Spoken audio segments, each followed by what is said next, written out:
Motorcycle लालची मुर्ग बेचने वाला। मोहन गांव में मुर्गियां बेचने का काम करता था, लेकिन वो एक नंबर का लालची इंसान था। एक बार वो अपनी मोटरसाइकिल से गुस्से से जा रहा था।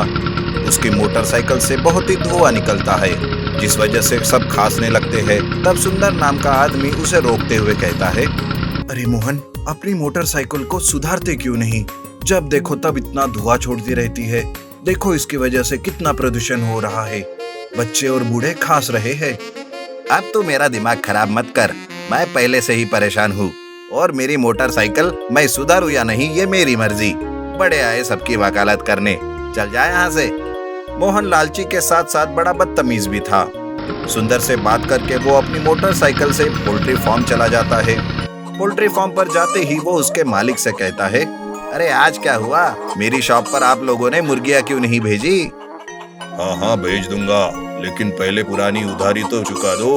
हर बार मुर्गियों के कम पैसे देते हो और उधर गांव में ज्यादा दाम से मुर्गियां बेचते हो। मुझे सब पता चला है। आज पहले उधारी के सारे पैसे दे दो, तभी तुम्हें मुर्गियां मिलेगी। अरे तुम्हारी मुर्गियों को क्या सोना लगा है क्या? जब देखो तब दाम ही बढ़ाते रहते हो। चलो जाओ, मुझे ही नहीं खरीदनी तुम्हारी मुर्गियां। तुम्हारे जैसे बहुत सारे पोल्ट्री फार्म पड़े हैं यहाँ पर।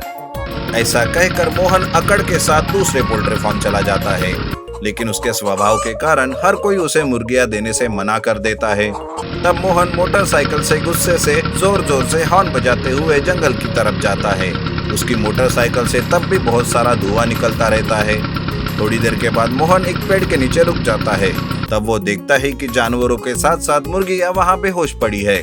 तब वो अपने मन में सोचता है, अरे वाह, यहाँ तो फ्री की मुर्गियां है। अब पोल्ट्री फार्म वालों के पास जाने की कोई जरूरत नहीं है। ये सब मेरे मोटरसाइकिल के निकलने वाले धुएं से हुआ है। मुझे तो पता ही नहीं चला कि मेरी मोटरसाइकिल इतने काम की है। मोहन बेहोश मुर्गियों को उठाकर वहाँ से चला जाता है। वो बाकी के जानवरों की कोई परवाह नहीं करता। वो तो बस अपना फायदा ही देख रहा था। अब तो मोहन का ये रोज का हो चुका था, लेकिन मोहन की वजह से जंगल के बाकी जानवर परेशान हो चुके थे। एक दिन सारे जानवर जंगल में आराम से खाना खा रहे थे कि तभी मोटरसाइकिल का हॉर्न उन्हें सुनाई देता है। तभी एक मुर्गी कहती है, अरे भागो, वो आ गया, भागो, नहीं तो आज हम उसके शिकार हो जाएंगे।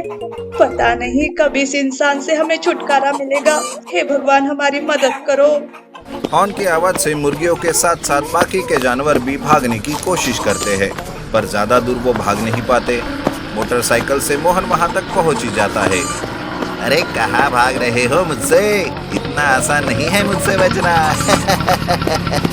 ऐसा हंसते हुए मोहन अपनी मोटरसाइकिल से ज्यादा धुआं निकालता है, पर आज मोहन के लालच का घड़ा भर चुका था। आज उसे अपने करने की सजा मिलने ही वाली थी। जैसे ही धुआं साफ हो जाता है, वो देखता है कि इस बार मुर्गियां बेहोशी नहीं हुई, बल्कि वो तो विशाल बन गई है। तब मोहन उन्हें देखकर डर जाता है। वो अपनी मोटरसाइकिल को स्टार्ट करने की कोशिश करता है, पर वो शुरू ही नहीं होती। मोहन हाथ जोड़कर माफी मांगने लगता है। तब एक मुर्गी कहती है, बहुत हंस रहे थे ना, अब हंस कर दिखाओ। आज तो हम सब मिलकर तुमसे बदला लेकर ही रहेंगे, छोड़ेंगे नहीं। सारी विशाल मुर्गियां मोहन पर हमला बोल देती है। उसे मार मार कर गांव तक भगाते हुए लाती है। विशाल मुर्गियों को देखकर गांव वाले चकित हो जाते हैं। तब विशाल मुर्गी मोहन की करनी सारे गांव वालों के सामने बताती है। सुंदर सबके सामने आकर कहता है, अरे मोहन, अपनी लालच में तुमने मासूम जानवरों को भी नहीं छोड़ा। उनके साथ क्या गांव वालों के सेहत का भी तुम्हें ख्याल नहीं आया? सुनो विशाल मुर्गियों, तुम्हारी वजह से इस मोहन की सच्चाई हमें पता चली है। आज के बाद ये कभी नहीं आएगा तुम्हारे जंगल में तुम्हें परेशान करने। तब विशाल मुर्गियां साधारण मुर्गियां बन जाती है और अपने जंगल में वापस चली जाती है। गांव वाले मोहन को पीटते हुए पुलिस स्टेशन ले जाते हैं। तब उसे जंगली जानवरों को मारने और प्रदूषण करने के इल्जाम में जेल हो जाती है। लालची मटन बेचने वाला बना गरीब। दिनेश एक लालची मटन वाला था। ज्यादा पैसे कमाने की चक्कर में वो कोई ना कोई मिलावट मटन में किया करता था, जिस वजह से शिकायत लेकर लोग उसके घर पहुंचते थे। इस बार मनोज भी शिकायत लेकर उसके घर आता है। दिनेश, आज तुम्हारी चोरी पकड़ी ही गई समझो। कल जो मटन के नाम पर तुमने मांस दिया था ना, उसके बारे में मुझे सब पता चल गया है। ये सुनकर दिनेश मन ही मन सोचने लगता है, क्या इसे सब पता चला कि वो बकरे का मटन नहीं बल्कि कुत्ते का था? अरे बाप रे, अब क्या करूं? तब दिनेश मनोज से अच्छे से बात करने का नाटक करता है। अरे मनोज, तुम ये क्या बात कर रहे हो? मैंने तुम्हें बकरे का ही मांस दिया था भाई। तुम कितना भी प्यार से बात करो दिनेश, मैं तो तुम्हारी बातों में नहीं आने वाला। मैंने कल का मांस टेस्ट करने के लिए भेज दिया है। बस कुछ ही घंटों में उसका रिपोर्ट आ जाएगा, फिर जेल में जाकर बेचना अपना मिलावटी मटन। ऐसा कहकर मनोज वहां से चला जाता है। दिनेश तब अंदर ही अंदर डरा हुआ था। वो सोचता है, अरे ये क्या हो गया? कुछ भी हो जाए पर किसी को भी ये खबर नहीं लगनी चाहिए कि वो मांस कुत्ते का है, बकरे का नहीं। दिनेश कुछ कर, नहीं तो बहुत बुरा हो जाएगा तेरे साथ।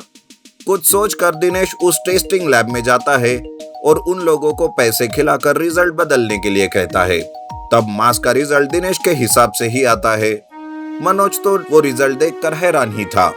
तब दिनेश उसके पास आता है और कहता है, क्यों मनोज, क्या हुआ? क्या लिखा है रिजल्ट में? वैसे तुम्हारा चेहरा देखकर सब पता चल ही रहा है। दिनेश, तुमने पैसे देकर रिपोर्ट बदल दिया है ना, लेकिन मत भूलो दिनेश कि एक ना एक दिन पाप का घड़ा फूट ही जाता है। लेकिन मनोज के कहने का दिनेश पर कोई असर नहीं होता। वो खुशी खुशी वहां से चला जाता है। अब कुछ दिनों के लिए दिनेश कुत्ते का मांस मटन में मिक्स करना बंद कर देता है, लेकिन उसकी वजह से गांव में बातें बनते ही रहती है। उसका बेटा चिंटू के दोस्त भी उसे उसके पिता के लिए बोलते रहते थे, पता नहीं पिताजी कब लालच छोड़ेंगे। अब तो मेरे दोस्त भी मुझे भला बुरा कह रहे हैं। हे भगवान, मेरे पिताजी को अच्छा सबक सिखाओ ताकि वो मिलावट करना बंद कर दे। चिंटू भगवान के सामने अपनी इच्छा रखता है। दूसरे दिन दिनेश ने ढेर सारी बकरियां खरीदकर उन्हें दुकान के पीछे बांध दिया। वो दुकान शुरू करके वापस पीछे जाता है, लेकिन तब अचानक एक तेज रोशनी का गोला उसके सामने प्रकट होता है और उस गोले में से एक राक्षस बाहर निकलता है और वो बकरियों को खाने लगता है। दिनेश उस राक्षस को देखकर बहुत डर जाता है। हे भगवान, इतना भयानक राक्षस कहाँ से आया और ये मेरे बकरियों को क्यों खा रहा है? अरे देखो तो कैसे मेरी बकरियों को ये राक्षस गटक रहा है। अरे छोड़ मेरी बकरियों को, छोड़ो। वो राक्षस देखते ही देखते सारी बकरियां खा जाता है और वहां से वापस उसी गोले में जाकर गायब हो जाता है। इसमें दिनेश का पूरा नुकसान हो जाता है। अब दूसरे दिन फिर से दिनेश बकरियां खरीदता है, लेकिन दूसरे दिन भी फिर से वो राक्षस उसके सामने आता है और बकरियां खाकर चला जाता है। इस तरह ये सिलसिला कुछ दिनों तक चलता ही रहता है और दिनेश गरीब होते जाता है। घर में दिनेश अपनी बीवी सीता से कहता है, अरे सीता, हम तो गरीब हो गए। उस राक्षस ने मुझे कंगाल करके छोड़ दिया। मेरे सारे पैसे खत्म हो गए। अब मैं क्या करूं सीता, मैं क्या करूं? लालच में दूसरों को लूटा आपने, तो आज उसी का बदला उस राक्षस ने लिया। ये सब तो तुम्हारे ही पापों का असर है। अब तो सुधर जाओ। तभी वहाँ चिंटू आता है और वो कहता है, सुनिए पिताजी, मैंने ही आपको सबक सिखाने की इच्छा भगवान के सामने रखी थी और देखिए भगवान ने मेरी इच्छा भी पूरी की। अब जब तक आप सुधर नहीं जाते ना, तब तक आपके साथ ऐसा ही होगा। मुझे मेरी गलती का एहसास हो गया बेटा। आज से मैं कोई भी बेईमानी का काम नहीं करूंगा। ईमानदारी से ही मटन बेचूंगा। मुझे माफ कर दो बेटा। मेरी वजह से तुम्हें भी लोगों के ताने सुनने पड़ते थे। इस तरह दिनेश को उसकी गलती समझ आती है और वो सुधर जाता है। उस दिन से वो ईमानदारी से काम करने लगता है। इस तरह राक्षस का भी आना बंद हो जाता है और वो धीरे धीरे अपनी परिस्थिति सुधारने